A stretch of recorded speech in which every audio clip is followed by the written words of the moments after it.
All right, everyone.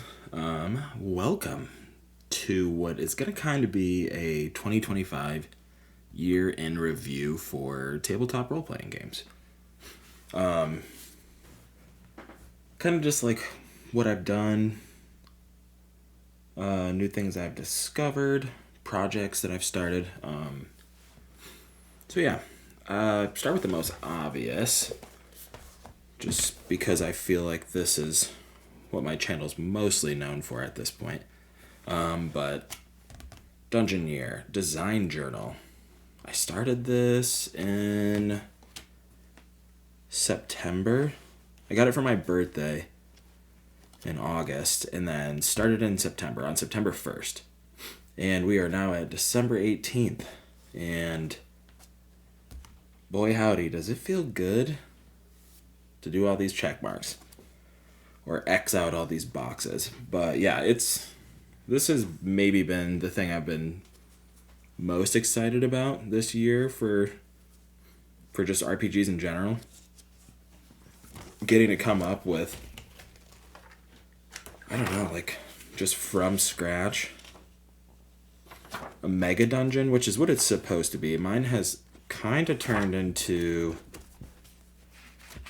more of like a multi-part adventure, which I don't know, maybe that's what mega dungeons are supposed to be. More or less like one giant adventure you could technically chop up into a couple parts. But yeah, it's been a blast. Feels weird to just like be able to flip this many pages and still not be at the end. Yeah, I mean, look, a lot of like graph paper at the beginning, the little dot matrix paper, but you know, we're plugging away. We got a shit ton left.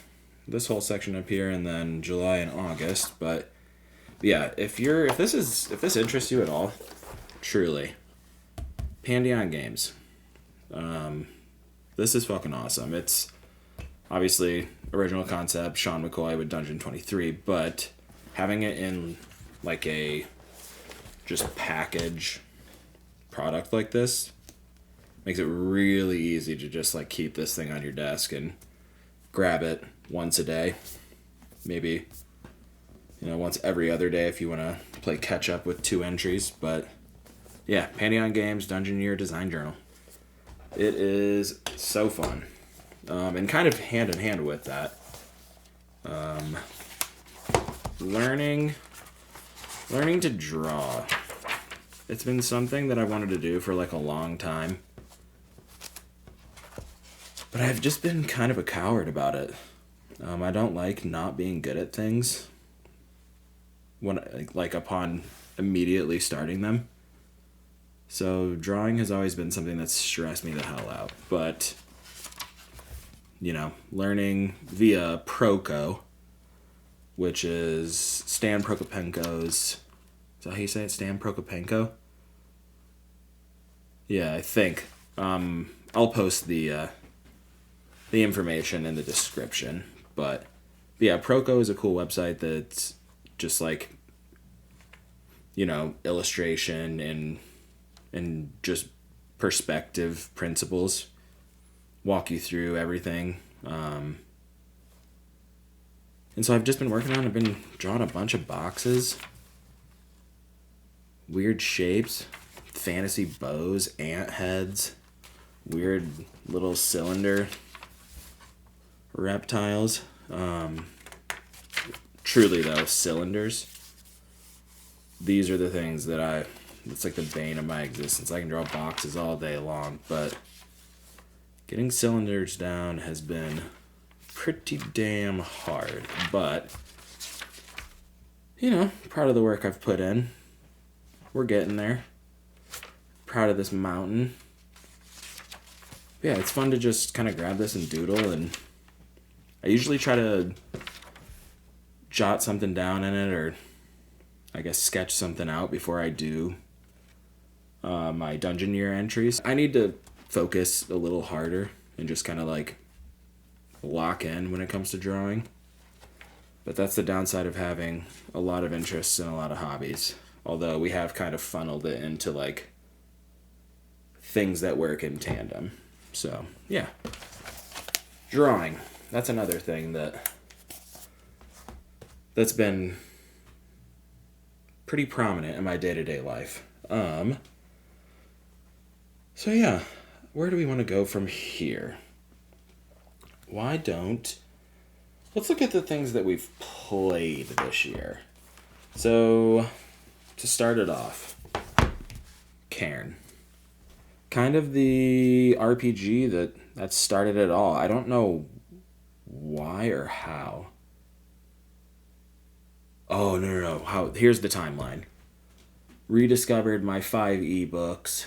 This was like maybe... I mean, I grew up playing D&D 3.5, or just like 3rd edition in general. So, it's not my first time with RPGs, but I found my 5 ebooks. Was like, I'm not really feeling 5e. So I picked up... I was looking for something a little more rules-like, got on Reddit, and then found out about Cairn almost immediately from Yochai Gal, which is a hack of Into the Odd by Chris McDowell. And I fell in love with this. I have the 1st edition up there somewhere, because really this is what I started with. About the same time that I discovered Cairn, I also discovered solo role-playing. I work in service industry, so it's pretty hard to lock down a gang when all your friends are in service industry to get some role-playing done. Luckily, I now have that luxury, just because I've made some friends who are willing to go straight from work to a brewery or something to game. But yeah, Cairn started it all. And I got into it, used Mythic, GME, 2nd edition, and kind of got sucked into solo role playing and like just the OSR rules light sort of genre in general. Posted a bunch of solo actual play like recaps on Substack, and that was fun. Found that community. That was badass. I love everyone I follow on Substack. It's been great. But yeah, Cairn. And then 2nd edition came out, and it is phenomenal. Player's Guide just fleshes out more of 1st edition, and then you have, the Warden's Guide, which does more of the same. Lots of tables, like world building sort of tools you can use. So yeah. Thanks, Yochai. Really, really love Cairn. And from Cairn, I discovered Liminal Horror. And I am a sucker for horror in general. I love classic body horror. I love sci-fi horror, paranormal horror, it all. And Goblin Archives, Josh Demansky, everyone who's been super helpful on that Discord. Just like diving into this liminal horror community has been a true treat. Currently writing my first ever role-playing adventure with liminal horror as the intended system, and almost done writing it, but currently playtesting like the first iteration, and it has gone really, really well. And I've had the opportunity to ask a bunch of questions in the Discord and received nothing but helpful advice. And yeah, we're nearing the end of the playtest, and I don't know, I mean, other than just like adding the sort of minutia to that adventure module, we're nearing the end. And then I'm gonna see if I can convince anyone on the Discord to take a peek at it and tell me what I need to fix. yeah, Liminal Horror. That's been a big hit for 2025. Currently have a solo role-playing campaign going for it. New video should be up relatively soon. And for the third thing that I've been playing a lot of this year, 12 Years, from Max Moon Games. This is such a special game. Hella hex crawl, just, I don't know, there's just something like so quintessential fantasy about this game and how simple it is, but like incredibly lethal it is. And my philosophy with gaming in general has always been, I don't care. I don't care if I lose. Losing is just another form of like, it's just another reason to start over and to get to play more. It's always been that way. I essentially, most of my adulthood, got my ass handed to me in Super Smash Bros. And just getting better was the goal. And the quicker I lost, the quicker a new game started, and I was right back in that, locked in. And that helps. That helps, because when you lose your party, when you lose your gang that you have unfortunately gotten a little bit of it attached to, it hurts. But getting to start a new one and stumble upon their corpses, dude, shit is too good, honestly. Max, incredible game. And I have the Demon Lord expansion, 12 Years at Sea, pre-ordered, and just got the hex crawling options, like extra hex crawl options, in the mail today, literally. So can't wait to get back into that. And yeah, if you haven't played 12 Years, pick it up. It's gorgeous. It's such a fun game. If you like fantasy and fairies and just fae, I don't know. It's so good. Just check it out. You can find that on Flaming Hand, their website. All the products there. Also some cool like cassettes and dungeon synth records and a lot of like occult stuff. So yeah, what else did I play? I'm not going to go grab it, but I did the start of a Warhammer Fantasy Roleplay 4th edition solo campaign. And that was a blast. It is very, very crunchy. But I haven't totally given up on that idea. I think that'll come once maybe my 12 Years solo play wraps up, or my Liminal Horror, which, I don't know. I'll probably, at this point, always have a Liminal Horror solo campaign going. It's too damn fun not to. We've got another category. Games that I'm going to play this year. Whether in a group or whether I have to do it by myself. Here, first we have Best Left Buried. Deeper. This is a compilation of all 3 of their original books, but this is from Soul Muppet, a UK company, and it's like dungeon crawling, darkest dungeon, just like, what do they call that, like mud, blood, and shit sort of deal. This is like a great who dares enter the crypt. What brave soul would risk mind, life, and limb for wealth alone? Surely only the fearless or desperate would try. They band together, the dauntless and destitute. The best are wizards and knights, even holy men. The worst are cutthroats and gutter scum, crypt diggers. Grim, determined, and seemingly indefatigable. So yeah, you're heading down into the crypt, looking for loot. And from what I've gathered, it is grim, it is dark, kind of a bummer in the best way, and I can't wait to play. Speaking of Soul Muppet, Doom Spiral is something I need to keep my eye on. I don't know that 2025 No, 2026. I don't know. I don't know when that Kickstarter will fulfill, but Doom Spiral is also on my list.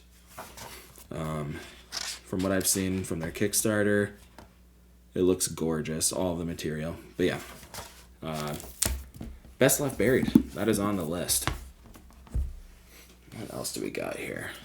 Savage Worlds, the Adventure Edition, Suede, if you will. This is one that I will be trying, and I think my plan for it is to grab the sci-fi companion and attempt to do sort of like an alternative to Traveler. I'm going to end up buying the Traveler core books, either Classic or Mongoose 2e, but I'm going to try to stave off that temptation for as long as possible and try to just satiate it with the sci-fi companion. But yeah, Savage Worlds it's one I don't really know a whole lot about. Like I've seen some actual plays, but the mechanics themselves, the D6 pools, I don't know that I've ever really played a game that utilizes that, but I like the character creation system. I like the sort of like DIY nature of this system. So, I don't know. I'm excited to get into it.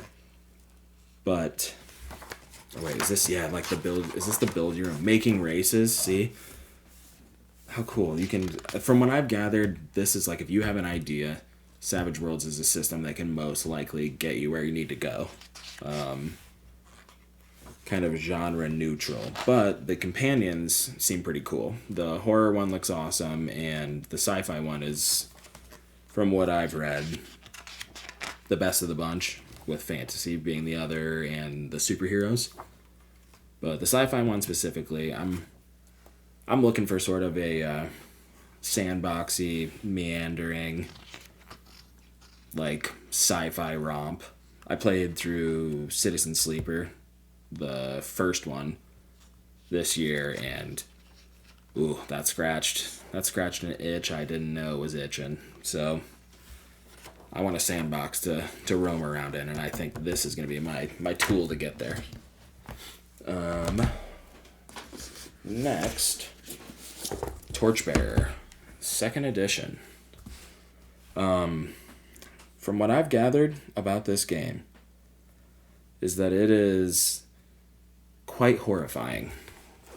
You got your classic sort of spelunking, dungeon delving, just people in dire need of money, risking it all, heading into the depths. But the cool part is that the actual delving itself as a physical activity plays a huge part in this. Like, becoming tired and fatigued and making sure that you can, like, the scary pivotal point of, not necessarily because of an enemy or like a monster or something, but because you may hit a point where you've gone too far to go back. And that, to me, sounds so fun. I know that the like Burning Wheel and Mouse Guard, actually I don't know Mouse Guard specifically, but Burning Wheel and Torchbearer have a sort of like, I don't know, they're kind of notorious for being crunchy and kind of hard to learn systems, but my goal for this next year is to seriously just put my nose at the grindstone and figure this shit out. I am curious how much of like the actual physical materials you need. Like there's like an action deck. I have the Lore Master's Manual, which is separate from the Scholars and Dungeoneer's Guide, and then a Scavenger supplement as well. But I don't know if you need the cards. And same for Savage Worlds, actually. I know you can play with D6 in just a regular deck of playing cards, but I'm like, is it more immersive to have the branded stuff? But I don't know. We'll see. Yeah, Torchbearer is one that I'm very, very excited to dive into. I just like the style of this. I love the art for it. It seems pretty gritty and relatively lethal, which I've just been about lately. So we got Torchbearer. Let's see. Another one. The One Ring. I would love to play this with a group, but if that doesn't happen, I do own the Strider mode. Who's that? Sean Tompkins of Ironsworn fame, I think, did that supplement for it. And that allows you to play solo. But this is on my list. This is very, very high up there. Yeah, as a gigantic Lord of the Rings nerd, just owning way too many copies in different forms of those books, this is one that I really need to get into. I need to finish reading through this. I own every classic TTRPG fan, but I own everything that they've put out for it. Both starter sets, all the supplemental books. But for such a long time I waited because I wanted to have a group. And that hasn't really worked out. So I think 2026 is the year to actually just get a solo campaign going. Yeah, I can't wait. It's going to be a blast. Let's see what else we got here. Yeah, Sherwood, a game of Outlaws and Arcana by R. Rook Studio. I saw this reviewed on the Weekly Scroll, and it looks phenomenal. Absentee kings, sadistic aristocrats, and parasitic officials. Luckily for the people of the realm, there are people like you. Whether you were once a peasant, a wandering player, a knight, or even a hermit, you're an outlaw now. Resisting unjust laws and protecting those the law won't. Sherwood, a game of Outlaws and Arcana, is a complete tabletop role-playing game. It's a 2d6 mechanic, optional magic system for more fantastical approaches, which I don't think we'll be doing. Yeah, all you need is 6-sided dice. I feel like Mythic could tackle this, or maybe just like the Fate Mill die. But come on, look at these. Notorious criminal, cavalier, young outlaw, guild trader, hermit of St. Eustace, free laborer. I mean, it's just so cool. All the classes. There was a book that I read in 7th grade, and I'll try to find it. Maybe I can find it and put it up on the screen. But it was this book about Robin Hood, and I remember being in love with it. I think throughout that year when we had like our kind of silent reading at the beginning of the day, I think I read that shit like 4 times. You know, it was like this thick, but I was obsessed with it. I loved the idea of like sneaking around, having kind of like a band of like homies that you would just get together and just fucking ruin rich people's day, you know? Does it get better than that? Yeah. Yeah, Sherwood.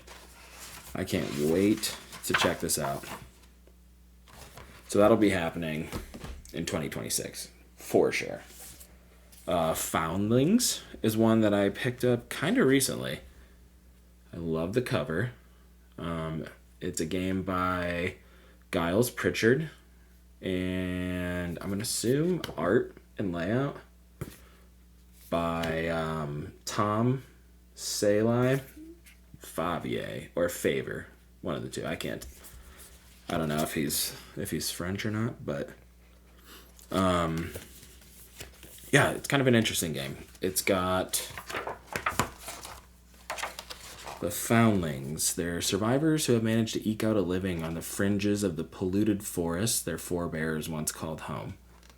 So essentially, Now that the Foundlings have managed to scrape together a patchwork of settlements and villages outside of the forest, some have started to look to the home of their forebears for more than salvage and wonder if something can be done to heal the wound. So it's like a D10 pool. Rules, fundamentals. Yeah, you have a focus dice, which is, so you have a D10 in 3 different colors. You have a focus dice, which are positive, fire dice, which are positive, and difficulty dice, which are negative. So you have 3 different colored dice. If the highest die in a pool is a focus die, the Foundling succeeds. The highest die in the pool is a fire die, the Foundling succeeds, but there's a complication called a hitch. And then the harder or more complicated this action, the more difficulty dice. So you add in more difficulty dice. You get to create a settlement. You come up with your own Foundling. They have paths, which are like character archetypes, a keeper, which is like the guardian or warrior, the fighter, mystics, like sorcerers. What's the word that I'm looking for that describes these? They are not anthropomorphic, but Pathfinder is a scout, explorer, hunter, scavenger is a tinkerer, a mender, and a finder. So essentially you get to go out and, yeah, I guess they are kind of like anthropomorphic. I'm not completely sold on like the sort of human half animal thing in most role-playing games. I don't know why. No shade, but it's just not really for me. So I tend to go a little more human-centric, which is probably what I'll do here just because I can relate to living on a planet where it's gorgeous and green and perfect, and then we come along and just fucking ruin everything. So this would be a pretty cathartic experience, I think. Attitudes. Caution, charm, guile, power, reason, speed. Yeah, dude. I can't wait. Gear and salvage. You've got some abilities. It seems like you could maybe kind of just add your own stuff too. It's probably not that hard, but obviously I'll play it as is first. Edges and hitches. Notice on failure. Yeah, I don't know. It seems really, really fun. I saw it and saw the cover alone and was like, yo, color palette rules. Had to pick it up. So that will be being played in 2026 for sure. So last but not least, Outcast Silver Raiders. This is one that I am going to attempt to play, a solo campaign for. So this is the Kickstarter edition that I splurged on. Got some cards, a ton of prints and maps. Like, come on.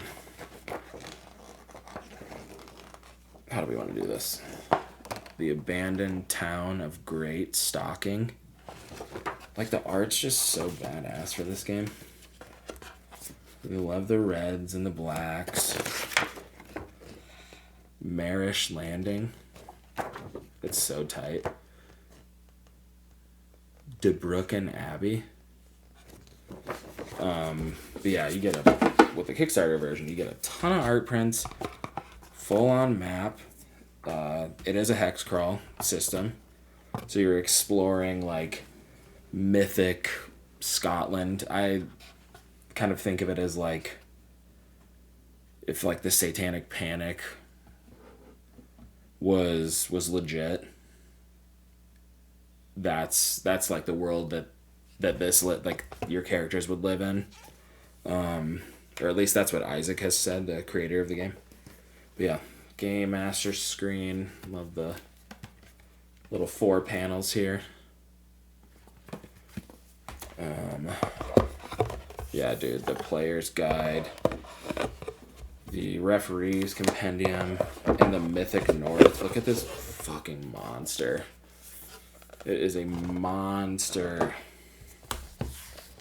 This is just like encounters and just essentially the flesh, the meat of the setting. So cool. Not to mention just everything about the art too. Kind of creates a triptych. Okay. Yeah, check that shit out. How cool is that? But yeah, this one I can't wait to play. Art by Kim Diaz-Holm. Yeah. This setting just speaks to me in like a way that no other role-playing setting really does or has before. And I'm very, very excited to play. So I'll be doing a solo play of that. I don't know that I've ever seen or read any play reports for a solo run through of Outcast Silver Raiders. So I'm excited to see how it plays solo, which I'm gonna imagine it's gonna be fucking badass. But yeah, I mean, I like the idea of it so much. I got the fucking slipcase too. This one I got afterwards because I found out what I was missing with the Kickstarter version and couldn't help myself. But yeah. So we got Outcast Silver Raiders, and I think, it doesn't seem like a lot, but setting all that up, making like just like setting yourself up with characters, reading through the manuals, like that's the good shit. Like I love playing, obviously, but like getting to explore these creations, the things that like, I don't know, other people, they just had a blank canvas and just came up with stuff like this. Like, it's fucking crazy. It's crazy that we do this. Humans refuse to be bored, and I love it. Yeah, I'm gonna have a pretty booked 2026. But last, and certainly not least, I wanted to shout out some TTRPG content creators that are like, I got that shit on like on a IV drip all week long. Starting first, Mystery Quest. Their liminal horror play of the chair, one of the scenarios, is so fucking good, and their mothership plays are incredible. Highly recommend it.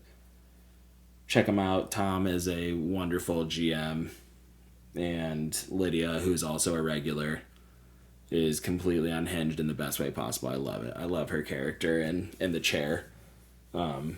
And their Delta Green. They have a Delta Green one that was phenomenal as well. Second on the list, the Weekly Scroll. Ryan and Hunter, they pump out content like nobody's fucking business.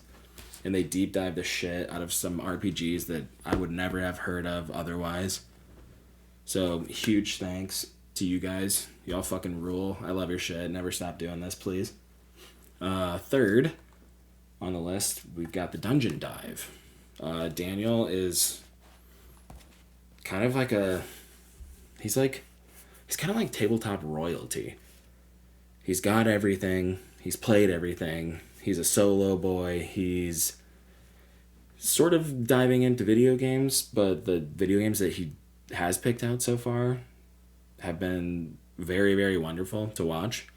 So I'm here for it. I'm sure that we'll still get our regular content for tabletop stuff, but Daniel at Dungeon Dive, appreciate you, dude. Everything you do fucking rules. Fourth on the list, we've got Tales and Tactics Podcast. Kind of a new one I figured out. Existed pretty recently, but they deep dive like old systems and really look at like their design principles, how they played then versus how they play now, kind of with modern tastes that we've acquired over the years of watching these systems grow and expand into what we have available now. They rule. They have a very small following for how good that podcast is, but I want to say I haven't checked any of the podcast apps to see if they're available, but I just listen to them on YouTube. So yeah, Tales and Tactics podcasts. Big shout out to those guys. They kick ass. And last but not least, number 5, Soloist Venture is a new channel that I've discovered, and their content is awesome. I love that there's a huge emphasis on art and like multi-character solo role playing, which is personally what I like to do. I like the lone wolf sort of Strider style single character solo play, but having multiple characters is fun. And yeah, their content is informative, it's fun, it's very community oriented, which is something that I really enjoy. So Soloist Venture, thank you for what you do too. I love your stuff, and your community engagement on social media is great. But yeah, I think that about wraps it up here. I don't think I'm forgetting anything. But yeah, if you haven't heard of any of these, check them out, especially the ones that I have played through. Cairn, Liminal Horror, and what was the other one? 12 Years.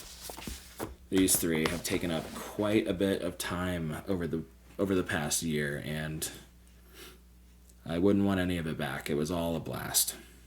So yeah, thanks for watching, y'all. I appreciate you, and I have a couple more videos probably that will come out in 2025, but if I get busy and that doesn't happen, I will see you in 2026. Happy holidays, y'all. Bye.